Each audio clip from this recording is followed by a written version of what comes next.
Setelah buron selama 4 pekan, pelaku penyiraman air keras terhadap mantan istri, ibu mertua dan anaknya akhirnya berhasil ditangkap pihak kepolisian. Lantas, apa motif Kenzi Saputra tega menyiramkan air keras tersebut? Saksikan selengkapnya dalam ulasan khas Ragam Perkara, Gagal Rujuk, Mantan Suami Mengamuk.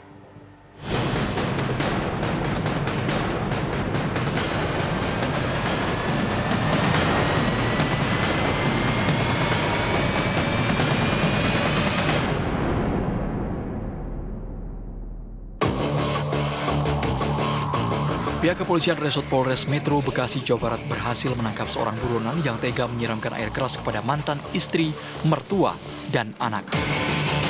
Kenzi Saputra setelah melakukan aksinya langsung melarikan diri dan menjadi DPO Polres Metro Bekasi selama 4 pekan. Dalam proses pengejaran, pelaku selalu berpindah-pindah tempat untuk bersembunyi. Setelah peristiwa, tersangka melarikan diri dan kita nyatakan sebagai DPO. Dan berhasil kita lakukan penangkapan oleh tim Jatan Ras Polres Metro Bekasi pada tanggal 9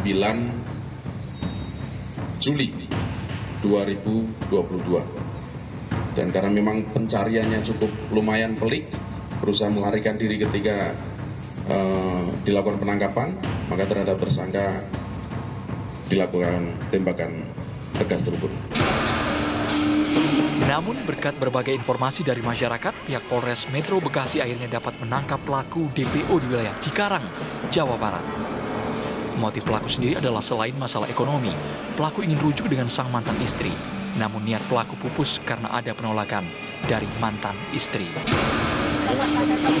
Sebelumnya pada hari Senin dini hari 20 Juni 2022, Kenzi, 22 tahun, tiba-tiba mengamuk dan menyiramkan air keras kepada mantan istrinya, Siti Hardianti, 23 tahun. Anaknya bernama Fresila, 2 tahun, dan mantan ibu mertuanya, Siti Hartini, 56 tahun.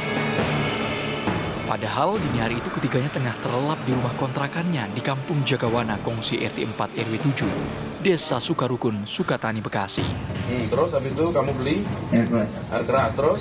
Langsung saya inapin seminggu. Sama air kerasnya diinapin seminggu? Iya. Sama siapa? Sama si A. Si siapa? Kamu kok ikut-ikutan polisi pakai inisial-inisial? Si Dian. Oh. Terus habis itu? Ya. Minggu setelah itu kamu datang ke rumahnya? Tetangganya dulu ngasih tahu kalau dia habis pulang sama cowok. Tetangganya ngasih tahu, cek ada nggak anaknya gitu? Iya. Terus? Ya dia habis pulang sama cowok jam 12 malam. Terus? Saya jam 3 ke sana. Jam 3. Langsung saya dobrak gitu. Kamu dobrak? Dobrak pintunya. Terus? Dia lagi apa waktu itu? Lagi tidur. Tidur. Berapa orang di rumah? Saya nggak ada 2 orang. Terus kamu siram? Langsung saya siram. Terus? Langsung pergi. Kamu kabur? Pergi. Diduga kuat Kenzi telah merencanakan aksinya. Sebab saat mengamuk itu, Kenzi sudah membawa air keras dalam botol air mineral ukuran besar 1,5 liter. Memang kasus penyiraman air keras yang dilakukan oleh seorang suami terhadap istri, mertua, dan anaknya ya Mbak, yang terjadi di Desa Sukatani ya, di Bekasi, ini tentunya sangat memprihatinkan sekali ya kejadian ini gitu. Dan tentunya ini tidak boleh terjadi ya, apapun masalahnya. Memang banyak faktor mungkin yang menyebabkan sang suami melakukan seperti itu ya.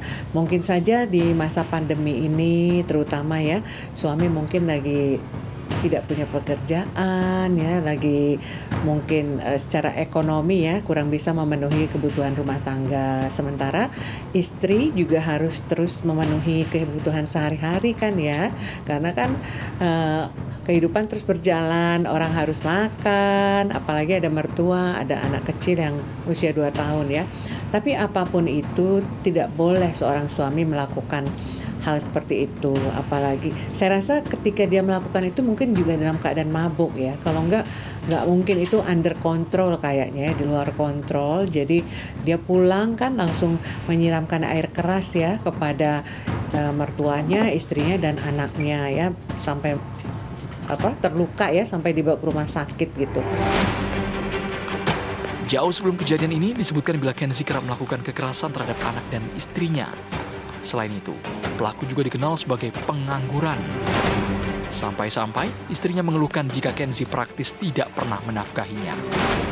Maka tak ayal jika istrinya selalu menolak setiap kali Kenzi meminta rujuk.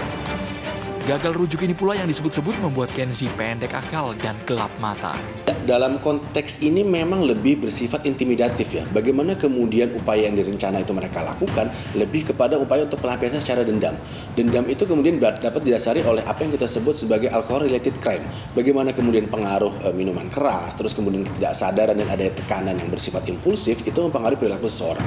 Yang kedua adalah saat kemudian seseorang itu tidak memiliki aktivitas yang bersifat rutin, terpola dan lain-lain, maka penyalurannya ada sesuatu yang bersifat hedonistik, baik kepada hubungan-hubungan yang bersifat peer group bersama teman-temannya gitu, atau bahkan rumah tangga itu dianggap sebagai salah satu wahana atau sarana untuk bisa mereka salurkan, baik secara kita sebut transaksional tadi itu, terus kemudian mereka berupaya untuk melakukan senang-senang dan lain-lainnya.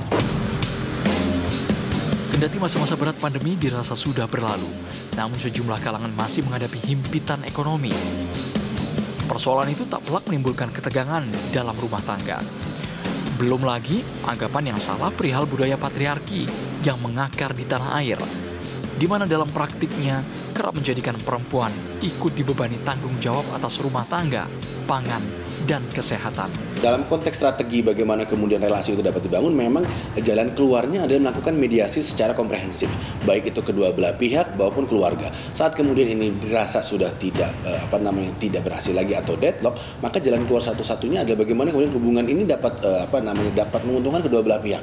Dalam arti jika memang perpisahan ada jalan keluar yang paling baik, maka baik pihak laki-laki atau pihak perempuan harus bisa mencari solusi yang terbaik. Dampaknya adalah saat kemudian ini terjadi di antara kedua belah pihak, maka korban yang selanjutnya adalah anak. Dan dalam konteks ini maka anak seringkali menjadi pelampiasan baik dari pihak suami atau istri, seringkali memang dari pihak suami yang secara notaben adalah aset dalam investasi gitu ya, dalam konteks sosial.